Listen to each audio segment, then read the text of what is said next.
সম্প্রতি ভারতীয় মিডিয়াগুলো যেভাবে বলে চট্টগ্রাম দখল করে নিবে, রংপুর দখল করে নিবে, তাদের কথা শুনলে মনে হয় বাংলাদেশের বিভাগগুলো দখল করে নেওয়া মামুলি ব্যাপার। অথচ তারা জানে না মনে হয় আমাদের মাত্র 8 জন বিডিআর সদস্যের কাছে পরাজিত হয়েছিল ভারতীয় সীমান্ত বাহিনী। কিন্তু তাদের এই বিরক্তের পরও বিডিআর মহাপরিচালককে তার পদ থেকে সরিয়ে দেয় শেখ হাসিনা। বাংলাদেশ ভারত সীমান্তের লাগোয়া বড়াইবাড়ি গ্রামটিতে কি ঘটেছিল 2001 সালের 18 এপ্রিল? যুদ্ধ বড়াইবাড়িতে হলো, ঘটনা শুরু সিলেটের পাদোয়া থেকে। সিলেটের পাদোয়াতে বাংলাদেশ সীমান্তের ভিতর দীর্ঘদিন অস্থায়ীভাবে একটি ক্যাম্প করে রেখেছিল ভারতীয় বিএসএফ। তবে এই দুই দেশের সীমান্ত বাহিনীর ভেতর কোনো উত্তেজনা ছিল না। 2001 সালে বিএসএফ এর পাশের আরেকটি ক্যাম্পের সাথে একটি সংযোগ সড়ক নির্মাণ শুরু করে বাংলাদেশ সীমান্তের উপর দিয়ে। এমন অবস্থায় বিডিআরও একই জায়গায় একটি অপারেশনাল ক্যাম্প স্থাপন করে। বিডিআর সড়ক নির্মাণ নিয়ে আপত্তি জানালেও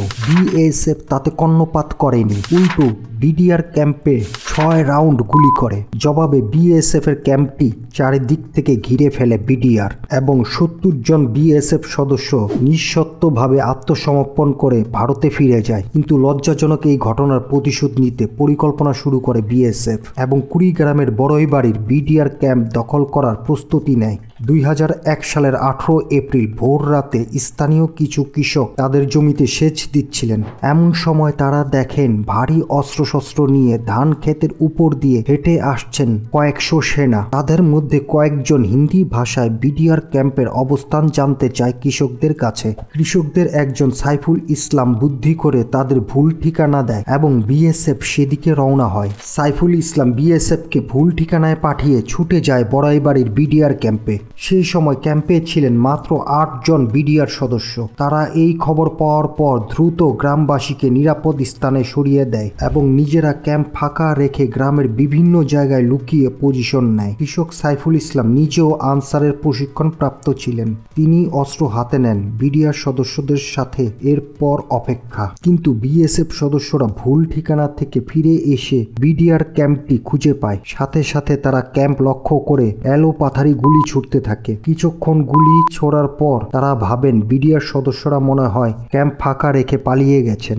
এমন সময় বিএসএফ এর সদস্যদের মাঝে রেখে চারদিক থেকে গুলি শুরু করে 8 জন বিডিআর সদস্য। বিএসএফ মনে করে তাদের হয়তো চারদিক থেকে ঘিরে ফেলা হয়েছে। তারা দিক ব্যাদিক শূন্য হয়ে এলোপাথারি গুলি করে এবং পিছিয়ে যায়। প্রথমে গ্রামবাসী পালিয়ে গেলেও ভোর 5টা থেকে যখন প্রচন্ড গোলাগুলি শুরু হয়, তাদের মধ্য থেকে আনসারের ট্রেনিং প্রাপ্ত আরো 12 জন ফিরে এসে বিডিআর এর সাথে মিলে প্রতিরোধ গড়ে তোলে। 18 এপ্রিল দুপুরে কিছুটা বিরতির পর আবারও চলতে থাকে গুলি। সদর দপ্তরে খবর পৌঁছলে ময়মনসিংহ ও জামালপুর থেকেও বিডিআর সদস্যরা বড়ইবাড়ি এসে পৌঁছান। এই গোলাগুলি 18 তারিখ সারা দিন সারা রাত এবং 19 এপ্রিল সারা রাত চলে। এক পর্যায়ে পালিয়ে যায় বিএসএফ এর সদস্যরা। এই যুদ্ধে 2 জন বিডিআর সদস্যের মৃত্যুবরণ করেন। আর বাংলাদেশ সীমান্তে ধান ক্ষেতের ভেতর 16 জন বিএসএফ সদস্যের মৃতদেহ পাওয়া যায়। স্থানীয়রা বলেন বিএসএফ এর অন্তত 170 জন সদস্য নিহত হয়। বাকিদের দেহ তারা ভারতে নিয়ে যেতে পারলেও ফেলে যায় 16টি দেহ। কিন্তু প্রকৃত হতাহতের আনুষ্ঠানিক সংখ্যা এখনো নিশ্চিত হওয়া যায়নি। কিছুদিন পর পতাকা বৈঠক করে সেই মৃতদেহ ফিরিয়ে দিতে চাইলে সেগুলো নিতে অস্বীকৃতি জানায় বিএসএফ, কিন্তু পরবর্তীতে সেগুলো ফিরিয়ে দেওয়া হয়। 2001 সালের 7 মে ইন্ডিয়ান টুডের এক প্রতিবেদনে তীব্র ক্ষোভ জানায় ভারত। তৎকালীন প্রধানমন্ত্রী হাসিনা আশ্বাস দেন এই ঘটনার তদন্ত করা হবে এবং ভবিষ্যতে এমন ঘটনা আর ঘটবে না। শুধু তাই নয়, বিবিসির এক প্রতিবেদনে উঠে আসে ভারত বাংলাদেশ সম্পর্ক নষ্ট করতে ও শেখ হাসিনাকে বিপদে ফেলতে এমন ঘটনা ঘটানো হয়েছে। তাই তৎকালীন বিডিআর মহাপরিচালক মেজর জেনারেল ফজলুর রহমানকে পদ থেকে সরিয়ে সেনাবাহিনীতে বদলি করে দেওয়া হয় এবং পরবর্তীতে বাধ্যতামূলক অবসরে পাঠানো হয়।